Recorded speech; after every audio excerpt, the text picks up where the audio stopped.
Stel je eens voor, je staat op de kade. Achter je de stad, met zijn stenen, mensen, auto's. Voor je alleen maar water. Links de Oude Maas. Rechts de Beneden Merwede. En recht vooruit de rivier de Noord. Als je heel stil bent, hoor je het water klotsen tegen de kade. Een volgeladen binnenvaartschip vaart voorbij. Een nieuwsgierige mail laat zich horen. Tel even tot 10. Adem in, adem uit. Mooi hè?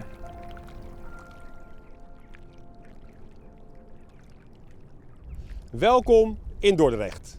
Mijn naam is Bastiaan Veldman en samen met Crispijn Klomp-Kasdorp neem ik jullie mee in de weekbrief die we hebben geschreven voor zondag 12 februari. We hoeven dit niet alleen te doen, want we worden geholpen door onze dochters Lena Veldman en Bente Klomp. We staan nu hier niet voor niets op deze plek, op deze winderige winterse dag. We staan hier op het Drie Rivierenpunt in Dordrecht. Een prachtig punt waar 3 rivieren samenkomen. Dit punt nemen we als symbool voor ons thema van de weekbrief. Water. Waar komt het water vandaan? Waar gaat het naartoe? Wat heeft het onderweg allemaal meegemaakt? Symbolisch voor waar we het vandaag over gaan hebben. Dit water kan een vriend zijn op een mooie zomerse dag. Lekker zwemmen, lekker varen. Maar ook een vijand, zoals we maar al te goed weten. Zeker deze dagen, als we weer terugdenken aan de watersnoodramp in 1953. Dit water, een vriend, een vijand, elke dag anders. Ja, dat water, hè, wat steeds verandert, dat zei je al. Dat staat voor ons symbool eigenlijk voor het leven. En hoe ons leven ook elke dag weer kan veranderen. Ja. Daar willen we het vandaag met jullie over hebben. Over de waarden die jullie tot mensen vormen. Wat je meegemaakt hebt, hoe dat gaat in je leven en hoe je daarmee om kunt gaan. En daarom hebben we ook gekozen voor de titel: de weg voor je blijft veranderen, maar je startpunt blijft gelijk. Want dat is van waar je vandaan gaat. In ons verhaal gaan we het ook nog hebben over het gevaar van een eenzijdig verhaal. We hebben ook een prachtig interview wat gevoerd wordt door onze dochters. En daarbij krijgen jullie ook stukjes daarvan te zien. Er is nog prachtige muziek, er worden stukjes film worden er getoond. We gaan er een mooie uitzending van maken. Nou, zo is dat. Laten we gaan. Goed.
Al dat water dat maar stroomt en toevallig aan jouw voeten op elkaar botst en weer doorstroomt. Al dat water heeft een oorsprong, een bron. De Maas bijvoorbeeld begint als een kleine bron in Oost-Frankrijk. Onderweg kronkelt zij langs allerlei plaatsen, hobbels, dalen en bochten. Als we ons leven zien als een rivier en de loop ervan vergelijken met onze levenservaringen, wat zou dan onze bron zijn? Als baby proberen je ouders jou zo goed en zo kwaad als het kan te begeleiden op je weg. Ze geven je ook onbewust mee wat voor hen belangrijk is in je leven. En dat vormt zich tot belangrijke waarden. In je puberteit ontwikkel je je eigen identiteit, leer je jezelf en je eigen aardigheden kennen. En zo vorm je met alles wat je meemaakt jouw eigen waarden. Wat heb je meegekregen van je ouders? Heb jij ook hun liefde kunnen voelen? En hoe denk je nu over jezelf? Waar hebben in je ontwikkeling die waarden meer en minder ruimte gekregen? En wie heeft daar invloed op gehad? We zijn even lekker warm binnen gaan zitten. We hebben net geluisterd naar de tweede en derde alinea uit de weekbrief. Daarin hebben we het over waarden. Welke waarden heb je meegekregen van huis uit? En hoe hebben die zich in je leven ontwikkeld? Crispijn, kun je daar eens wat over vertellen, hoe dat bij jou is geweest? Ik denk dat mijn ouders het heel belangrijk vonden voor ons drieën, met z'n drieën thuis, dat we leerden aardig te zijn voor een ander, rekening te houden met een ander. Maar ook dat er wel ruimte zou komen voor zelfontwikkeling. Dus dat je de ruimte kreeg om uit te groeien tot wie je graag wilde zijn. Daar hebben zij echt hun best op gedaan. Ja. Is er ook een moment geweest in je leven, want dit zijn natuurlijk hele mooie, fijne, warme waarden, hè? Zo voel ik het ook, dat het gebotst heeft met andere waarden die je hebt? Ik denk dat een goed voorbeeld daarvan was dat ik uiteindelijk op een werkplek werkte waar ik het heel erg naar mijn zin had. Dat het een heel fijn en warm team was en ik gewoon goed was in wat ik deed. Ik had al een aantal jaar ervaring. Maar het was werk wat niet helemaal paste bij mijn opleidingsniveau. En ik had mezelf ook voorgenomen, ooit ga ik eens doen waarvoor ik geleerd heb. Dus ik ga een stapje verder. Maar ik moest het wel heel goed in de vingers hebben van mezelf voordat ik überhaupt die sollicitatieprocedure in zou gaan. Voordat je het echt durfde? Ja, voordat ik dat echt durfde te doen. En in dat team waar ik zat had iedereen me eigenlijk wel gezegd, nou natuurlijk, dat kan jij wel, ja, moet je gewoon gaan doen. Dus ik ging bij mijnzelfde werkgever als waar ik al werkte solliciteren. En eigenlijk, de gedachte, er waren meerdere vacatures open. Iedereen om mij heen die ziet mij dit doen. Ik zie mezelf dit uiteindelijk ook wel doen. Dus ik dacht, dat gaat me lukken. Ja. En op een gegeven moment liep ik in de supermarkt samen met mijn 2 kinderen. En ik werd gebeld na de sollicitatieprocedure. En ja, ik dacht, ik loop in de supermarkt. Maar ik dacht, ja, neem maar gewoon op. Ja, tuurlijk. Ja, en toen hoorde ik dat ik het niet geworden was. En ik dacht echt bij mezelf, wat gebeurt hier? Hoe is dit nu zo tot hier ontstaan? En ik moet zeggen, ik was er wel erg van slag. En het eerste wat ik dacht was ook, ik moet gewoon naar huis. Ja. Dus ik liep eigenlijk met mijn 2 kinderen naast me onderweg naar huis. Dacht, het is me nou toch overkomen. Ja, en dan ga je nadenken, twijfelen, waar heb ik wat gemist of hoe heeft dit zo kunnen ontstaan? En daar kwam dat dan toch wel in botsing, want uiteindelijk aan de ene kant denk je, dan blijf ik dan op een plek waar ik me veilig voel en waarbij ik het werk goed ken en waarbij iedereen mij goed kent en je dus op sociaal vlak het heel goed kunt. Of maak je dan toch de keuze om uit die veilige omgeving te stappen en ergens naartoe te gaan waar je wel het werk kan gaan doen, maar dus niet meer je veilige plek om je heen hebt. Dus als ik het goed begrijp, het vertrouwde, het bekende, het comfortabele versus die zelfontwikkeling waar je het over had, als belangrijke waarde. Ja. Heeft me wel echt even tijd gekost om tot die keuze te komen.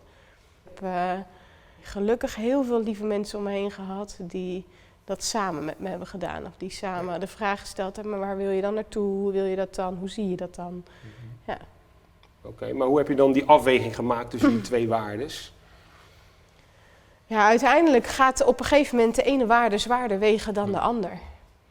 Dus dat wat zwaarder weegt is uiteindelijk ook de keuze die je maakt. Ja. En als je er nu op terugkijkt, het hele proces. Ja. Als je nu ik ben blij dat ik de stap gemaakt heb. En uiteindelijk kom je er dan toch ook achter dat veilige wat je daar had, dat je dat elders ook weer op kan bouwen. Dus in dat opzicht, het is goed dat ik dat gedaan heb. Leuk. Ja. Dus ik hoor dat je het zelf doet op basis van je eigen waardes. Ik hoor je zeggen dat je het ook met andere mensen die je geholpen hebben erbij. Ja. Hè? En misschien ook wel juist de goede vragen te stellen. Ja. Wat is nou voor jou van belang? Ja. Leuk. Ja. Okay. En ik hoop dat doordat ik geleerd heb dat samen met andere mensen te doen, dat ik dat uiteindelijk ook mijn kinderen kan leren. En dat zij op die manier ook leren samen het leven te leven. Ja, dat Ja. zou mooi zijn. Ja. Ja. Nou, daarom hebben we ook de kinderen gevraagd, natuurlijk Lena en Bente, om ons te helpen bij deze dienst. Omdat we het fijn zijn dat ze erbij zijn, maar ook dat ze mooi kunnen kijken hoe gaat dan zoiets. En wat vinden wij dan ook belangrijk. En ze gaan straks in gesprek met zuster Orsine Huiskes. Een mooi voorbeeld om te zien hoe oud en jong van elkaar kunnen leren. Maar eerst gaan we luisteren naar het lied Wonderbare Ziel.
Spannend hoor.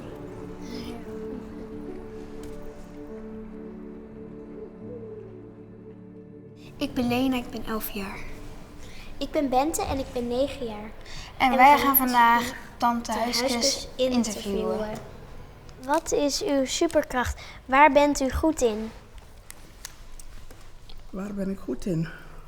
In contact te leggen met anderen. Ik heb bijvoorbeeld een buurvrouw. Haar man is pas overleden, maar daarvoor hadden we ook veel contact. Dat ik, als ik iets gebakken had, dan bracht ik het voor hun. En dat vond ze heel fijn. Dan was ze altijd enthousiast. En dan zei ze, oh, wat is dat mooi, hoe heb je dat gedaan? Terwijl het iets simpels was, maar... Ja, en ik heb vroeger ook hele goede vriendinnen gehad, waar ik heel goed mee kon opschieten en die zijn er helaas niet meer. En dat vind ik dan heel jammer. Want die gaven mij ook een positieve boost, zeg maar. Weet je, daar putte ik kracht uit. Ja. Wat was het allerspannendste moment in uw leven? Wanneer moest u heel moedig zijn? Nou, toen die ene vriendin stierf, die was... die kreeg te horen dat ze een vreselijke ziekte had. En dan weet je dat als je kanker hebt, dat je niet lang meer zal leven. En dan ging ik wel elke week naar haar toe om op te passen. Ja, oppassen, ja. Om bij haar te zijn.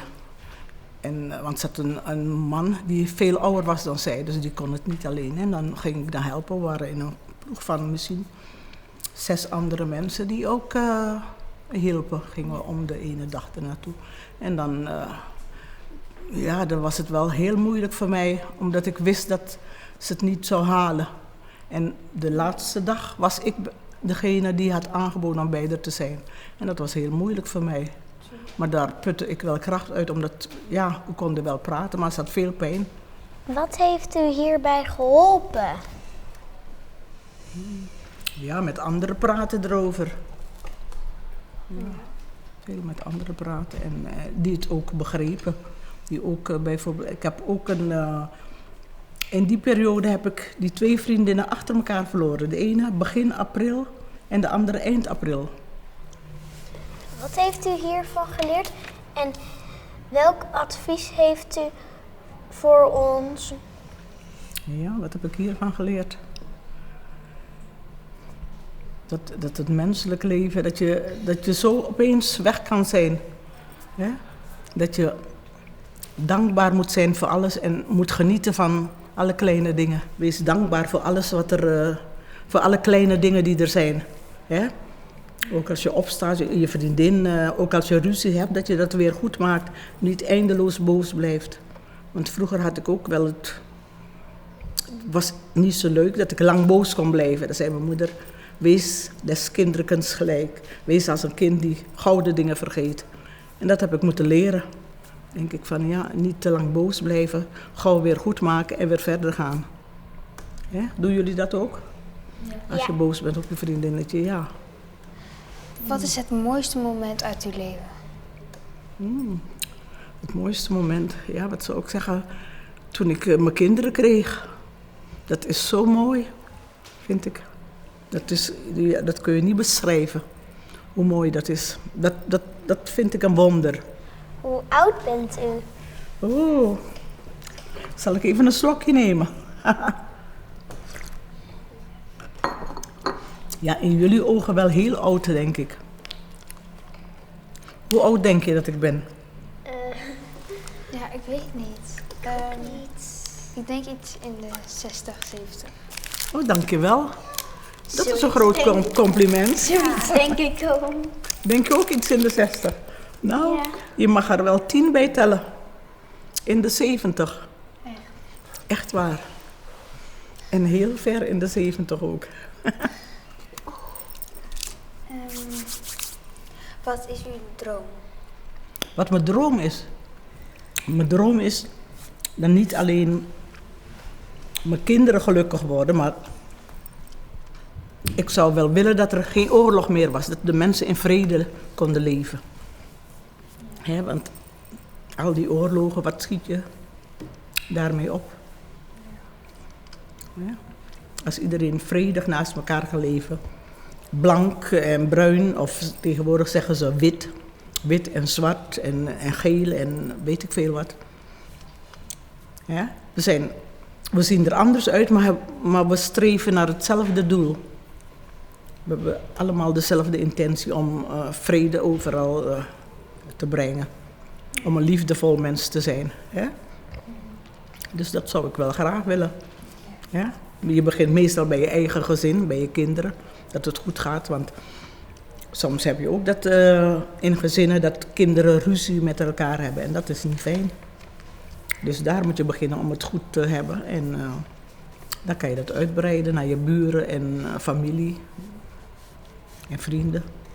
Wat wilt u nog zeggen tegen iedereen thuis of tegen de jeugd? Ja, tegen de jeugd, ja. Advies. Dat je, als je boos bent, dat je daar niet te lang over moet blijven zeuren, maar dan niet moet zeggen van, we vegen het maar onder de tafel of zo, maar praat erover waarom dat gebeurd is. Hè? En geef elkaar weer een hand en ga weer verder. Dat je gewoon weer, je hoeft misschien niet weer die vriendinnen te worden die je vroeger was, maar niet boos blijven, niet eindeloos boos blijven. Thuis niet en ook niet met je vriendinnen. Ja? En vooral thuis moet je met je gezin, met je broers of je zussen, moet je echt een goede band opbouwen. Ja. Hè? Want dat zijn, daar moet je het leren, hè, thuis. Hoe je met elkaar moet omgaan. Ja? Ja. Fijn dat u er was. Nou, dank je wel hoor. Ja. Dag. In onze samenleving word je bewust en onbewust beïnvloed door de verhalen om je heen. Door het nieuws, door reclame, door sociale media. Ook die verhalen zijn gebaseerd op waarden. Bijvoorbeeld, het is belangrijk om heel veel geld te verdienen. Je moet altijd opkomen voor je mening. Het is belangrijk om de waarheid te vertellen. Onze maatschappij is meer en meer gericht op individuele ontwikkeling.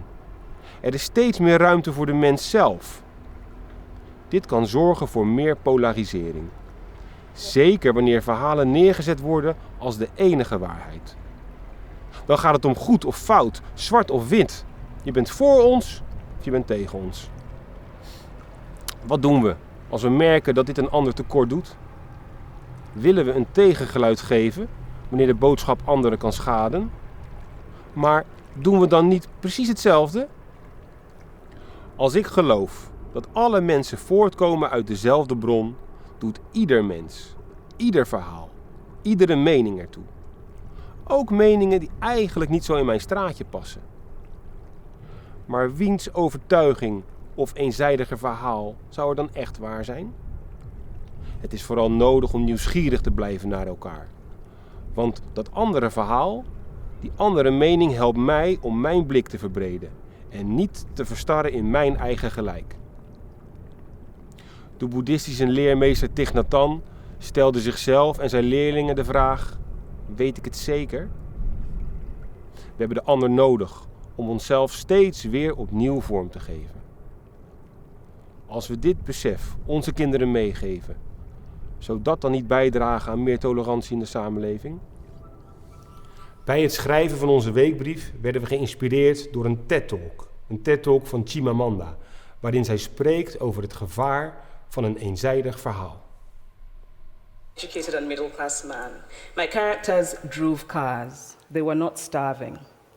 Therefore, they were not authentically African. But I must quickly add that I too am just as guilty on the question of the single story. A few years ago, I visited Mexico from the US. The political climate in the US at the time was tense, and there were debates going on about immigration. And, as often happens in America, immigration became synonymous with Mexicans. There were endless stories of Mexicans as people who were fleecing the healthcare system, sneaking across the border, being arrested at the border, that sort of thing. I remember walking around on my first day in Guadalajara, watching the people going to work, rolling up tortillas in the marketplace, smoking, laughing. I remember first feeling slight surprise, and then I was overwhelmed with shame. I realized that I had been so immersed in the media coverage of Mexicans that they had become one thing in my mind, the abject immigrant. I had bought into the single story of Mexicans, and I could not have been more ashamed of myself. So that is how to create a single story. Show a people as one thing, as only one thing, over and over again, and that is what they become. It is impossible to talk about the single story without talking about power. There is a word, an Igbo word, that I think about whenever I think about the power structures of the world, and it is nkali. It's a noun that loosely translates to be greater than another. Like our economic and political worlds, stories too are defined by the principle of nkali. How they are told, who tells them, when they are told, how many stories are told, are really dependent on power. Ja, indrukwekkend wat zij hier vertelt.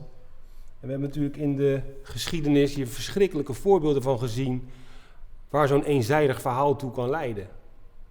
Maar ook als we het iets kleiner maken en we brengen het naar onze samenleving, zien we wat een eenzijdig verhaal kan doen. We zien het in de polarisatie. Hoe mensen tegenover elkaar komen te staan en bijna of helemaal niet meer luisteren naar elkaar. We hebben het over corona, we hebben het over stikstof, over klimaat. We kennen allemaal de voorbeelden, denk ik wel. Zie, er is niet voor niets een campagne begonnen tegen polarisatie. Die campagne gaat er heel erg over om elkaar niet kwijt te raken. Maar ik zou een stapje verder willen gaan. Naast elkaar niet kwijtraken, lukt het je om je af te vragen, waarom vindt die ander dit nou? En kan ik daar iets van leren? Zit er misschien toch niet ergens iets van waarheid in? En je hoeft het misschien niet eens met die ander eens te zijn. Maar als wij geloven dat we allemaal uit dezelfde bron voorkomen, dan doet jouw mening doet jouw mening ertoe. Schrijven we in de weekbrief. Dat voel ik ook zo.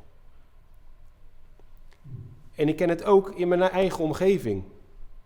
Dat vrienden of vriendinnen op bepaalde onderwerpen heel anders denken dan ik. En dan is het niet makkelijk om elkaar niet kwijt te raken. En dan kost het me ook moeite om me echt oprecht te verdiepen. Maar ik moet het ook van mezelf. Omdat op die manier mijn blik breder wordt. En ik niet vast blijf zitten in wat ik vind en wat ik lees in de kranten die ik goed vind of in de tijdschriften waar ik van hou. Het is heel stom, zeg ik dan tegen mezelf, om me niet daarin te verdiepen. Lukt het mij om liefdevol naar een ander te kijken die iets anders vindt? Lukt het mij om liefdevol naar een andere mening te kijken? Ook als die mening niet in mijn straatje past. Misschien vraag je jezelf af waarom bepaalde veranderingen nodig zijn. En misschien passen die niet bij u, maar past die bij een ander wel? Ga er eens over in gesprek. Ga eens op onderzoek uit. Waarom vindt iemand wat hij vindt? En misschien verander je wel van gedachten, maar in ieder geval wordt je blikveld breder. Daar daag ik u toe uit. We kijken nog een stukje verder naar de TED Talk. I had a very happy childhood, full of laughter and love in a very close-knit family. But I also had grandfathers who died in refugee camps. My cousin, Polly, died because he could not get adequate health care. One of my closest friends, Ukuloma, died in a plane crash because our fire trucks did not have water. I grew up under repressive military governments that devalued education so that sometimes my parents were not paid their salaries. And so as a child, I saw jam disappear from the breakfast table. Then margarine disappeared. Then bread became too expensive. Then milk became rationed. And most of all, a kind of normalized political fear invaded our lives. All of these stories make me who I am. But to insist on only these negative stories is to flatten my experience and to overlook the many other stories that formed me. The single story creates stereotypes. And the problem with stereotypes is not that they are untrue, but that they are incomplete. Het mooie wat ze zegt is dat het niet onwaar is, maar dat je verhaal incompleet is. Stel je eens voor dat je je hele leven lang gehoord hebt dat je te druk of te voorzichtig of misschien wel gewoon dom bent. En die boodschap die is zo vaak herhaald dat je erin bent gaan geloven. En dat die boodschap eigenlijk jouw leven is geworden. Hoe moeilijk ook, die boodschap is dus niet de waarheid. Want het is een stukje van de waarheid. In sommige situaties komt het dus ook goed uit dat je een bepaalde eigenschap hebt. En is het misschien wel een kwaliteit. Ja. Had ik destijds alleen maar vast moeten houden aan het feit dat ik mijn droombaan verloren was? Of heeft deze mogelijkheid er voor mij ook voor gezorgd dat ik geleerd heb dat ik die droombaan dus blijkbaar ook elders uit kan voeren? En hoe was ik daar gekomen als ik niet al deze mensen om me heen had gehad die me daarin gestimuleerd hadden en die met me meegedacht hadden? Zij hebben mijn verhaal dus compleet gemaakt. En ik heb hier als mens dus ook zelf invloed op kunnen hebben. Je kunt een keuze maken in waar je aandacht wil geven in je leven. Wil je alleen stilstaan bij de dingen die je moeilijk vindt? Of die lastig voor je waren? Of kun je ook aandacht geven aan dat proces en de dingen die je goed gelukt zijn? En waar je uiteindelijk mee verder kunt. En soms weet je het niet. En dan helpt het dat je mensen om je heen hebt waar je bij om hulp kunt vragen. Wij willen jullie mee laten luisteren naar een verhaal van Annie M. G. Schmid. Dat wordt voorgelezen door Lena. En dat heet De Spray met Voeten. En dit verhaal gaat over een meisje wat een eigenschap heeft waar haar moeder uiteindelijk niet zo blij mee is. En wat uiteindelijk toch een enorme kwaliteit lijkt te zijn. Luister maar mee. De mislukte vee. Er was eens een moedervee. En had ze kindertjes? Ja, 2. 2 kleine veenkindertjes. met vleugeltjes als vlindertjes. Ze waren beiden mooi en slank, maar het ene kind was lelieblank, zoals de veetjes wezen moeten, en het andere kind zat vol met sproeten. De moeder was heel erg ontdaan, ze waste het kind met levertraan. Met katjesdauw, met tijgermelk, ze doopte het in een bloemenkelk, maar het hielp geen steek. Oh nee, het was en bleef een sproetenvee. Mijn dochter, zei de moeder toen, nu kan ik er niets meer aan doen. Je bent als vee, zacht uitgedrukt, volledig en totaal mislukt. Ga naar koning Barabeit en zeg daar uw majesteit. Mijn moeder doet de groeten, ik ben een vee met sproeten. Wellicht neemt koning Barabeit dan in dienst als keukenmeid. Die man heeft altijd wel goede ideeën voor min of meer mislukte veeën. Het veetje ging direct op weg en sliep 's nachts in een rozenhecht. En het prevelde de hele tijd, o sire, uw majesteit. Mijn moeder doet de groeten, ik ben een vee met sproeten.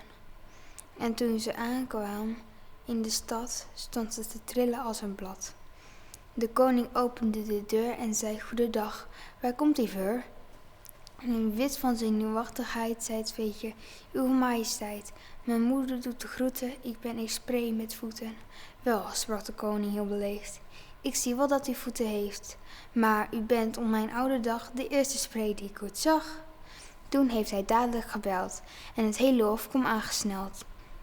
De koning zei, dit is een spree, iets heel bijzonders. Geef haar thee, geef haar koek, geef haar ijs, ze blijft hier wonen in het paleis. Nu woont het veetje al een tijd aan het hof van koning Barabeit. En niet als keukenmeid, oh nee, ze is benoemd tot opperspree. Ze heeft een gouden slaapstellet en gouden melkjes voor haar bed. En alle heren aan het hof, die knielen voor haar in het stof. Waaruit ieder weer kan lezen dat men als vee mislukt kan wezen, maar heel geslaagd kan zijn als spree. Dit stemt ons dankbaar en tevreden. Ben ik nog dezelfde mens als 5 jaar geleden? Welke invloed heb ik daarop gehad? Het lijden en geluk in het leven overkomen je meestal. Iedere bocht of versnelling in de rivier van ons leven draagt weer bij aan wie we nu zijn. Maar ook, wat je aandacht geeft, dat groeit. Ik kan kiezen voor focus op het goede, het positieve, de liefde in het leven. Dan helpt het als je een gemeenschap om je heen hebt die blijft herhalen dat mensen voortkomen uit liefde. En zie je het even niet? Hopelijk geeft dit je dan net weer dat duwtje in de rug. We eindigen met het mooie gedicht uit de weekbrief en daarna gaan jullie nog een filmpje kijken van het kinderkoor uit Dordrecht. Kom, het zit erop. Het leven. Het lukt me steeds beter. Ik leer het minder te willen controleren en me er meer en meer aan over te geven. Niet alleen te stralen als de zon schijnt, maar ook te dansen in de regen. Soms met een lach, soms met een traan. Wat komt, komt, wat gaat, gaat. Ik hou niet vast wat mij loslaat en weet dat liefde in welke vorm dan ook vrij maakt. Ik doe meer van wat me blij maakt en ik ben zorgvuldig waarvoor ik tijd maak. Het zijn belangrijke dingen en ik oordeel steeds minder. Ik zoek niet buiten mezelf wat ik ook van binnenin kan vinden. Het leven. Jeetje. En weet je, soms vergeet je al die weetjes en wijsheden even en loopt het voor geen ene meter. Het lukt me nog niet altijd, maar het gaat wel steeds beter.